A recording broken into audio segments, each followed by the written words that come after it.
Okay, so part 3, processing and storage. And so what we talked about last time is how to catch fish. Little recap that people mess up. Trawling is where you're towing a net. Trolling is where you are pulling hooks behind the boat. That's a hook, if you didn't know. It's best to kill a fish by a blunt knock right behind the eyes. The reason is it helps them bleed out better, it reduces the stress, and it's more humane. After you kill the fish, there's a method called ikejime, which involves removing the nervous system using a long serrated rod.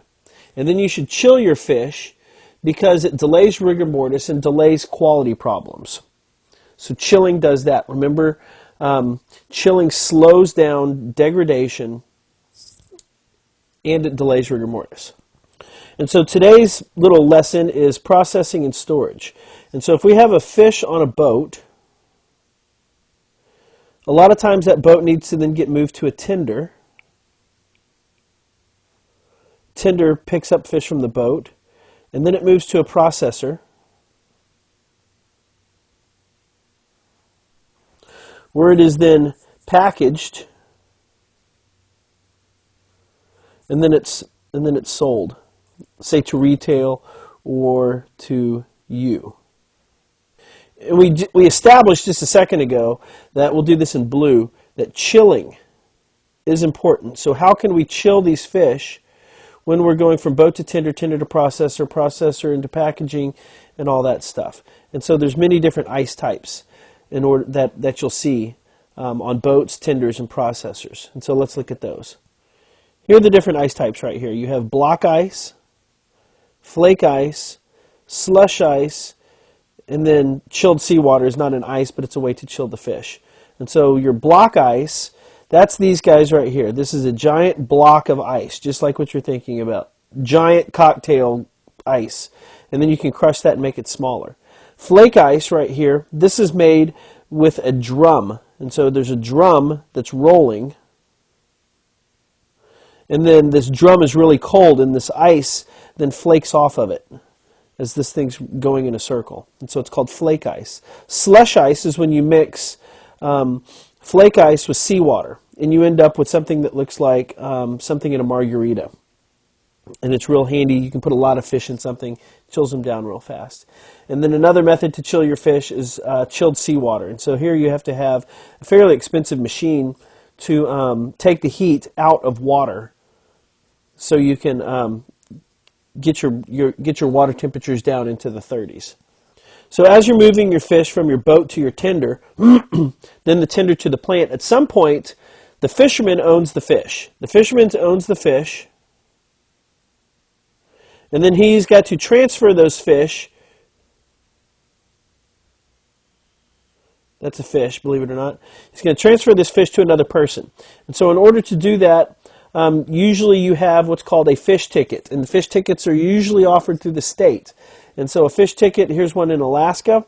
And so when I turn my fish over to a tender, it's going to say what species it is right here. It's going to say maybe the area, the scale weight, size and grade, price, amount. And this gets turned into Alaska Department of Fish and Game, and it's used for managing purposes, but it's also used so you can get paid for your fish. So if you offloaded 4,000 pounds of salmon, you're going to get paid for 4,000 pounds of salmon.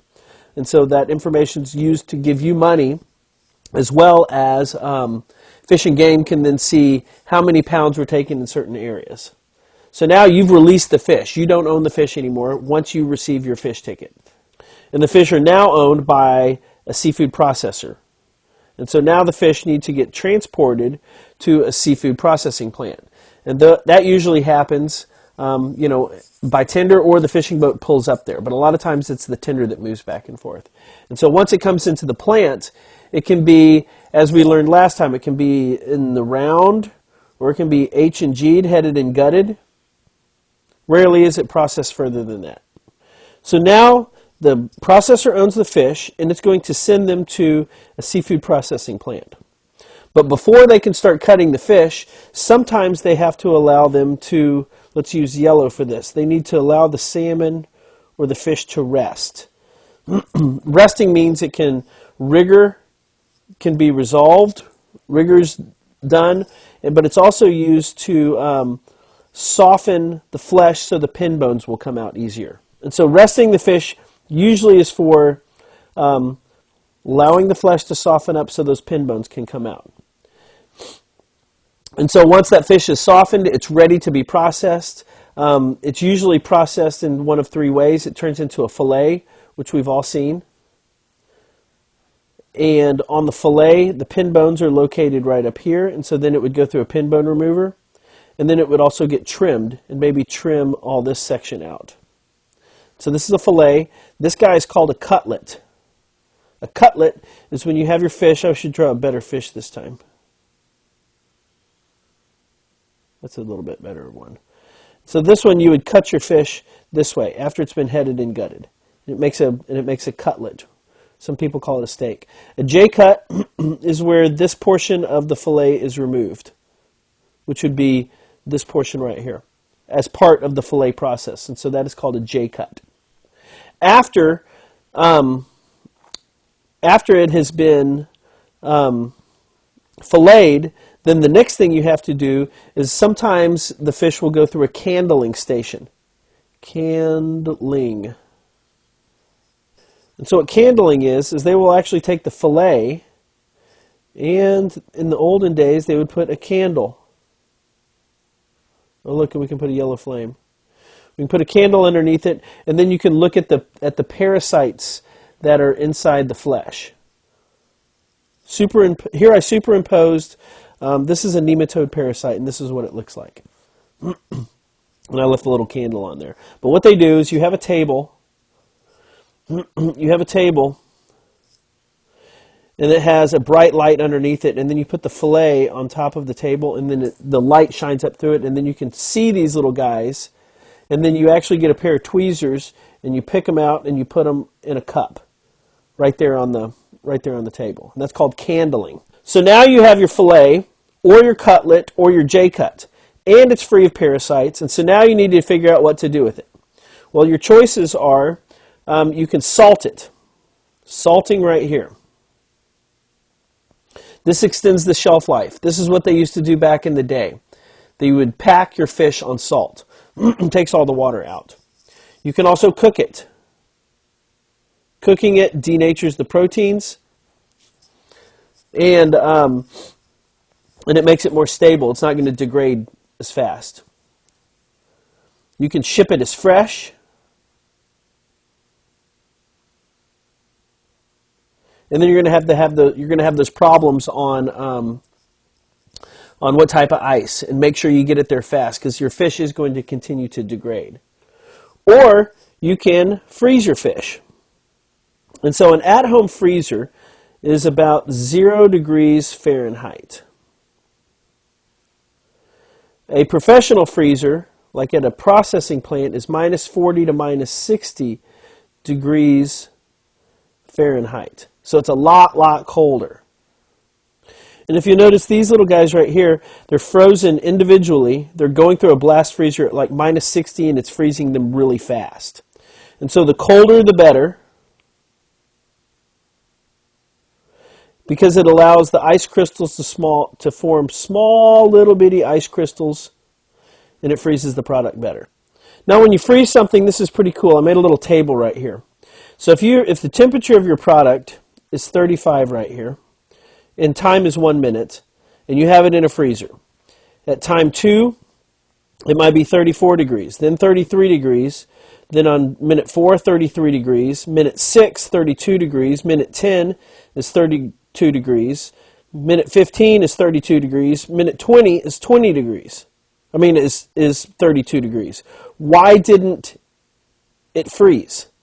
Well, there's a thing called British thermal units. And so you need to remove 1 British thermal unit per pound to drop that product 1 degree Fahrenheit. But once it goes from liquid to solid, like ice, it takes 144 BTUs. It takes a lot of BTUs to move from liquid to solid. So it can drop down one at a time until it gets to 32 degrees, and then it takes 144 to move into a frozen product. That is why the colder the better. The faster you can remove these BTUs, the quicker your product is going to freeze. And so after you've done this, now you can move your fish, to a retail market or to you. But throughout this whole process, from the boat to the tender to the processing plant to packaging to distribution to retail, all these steps right here, you can identify critical points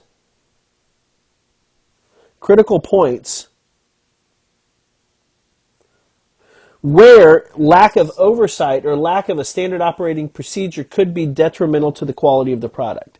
So as you go from boat to tender to processor, etc., you can identify certain particular points to make sure that your fish are iced, or to make sure that you wash them properly, or to make sure that they're cleaned properly, or to make sure that you are wearing gloves. So you can identify critical points, and if you don't, that can make your quality go down really fast.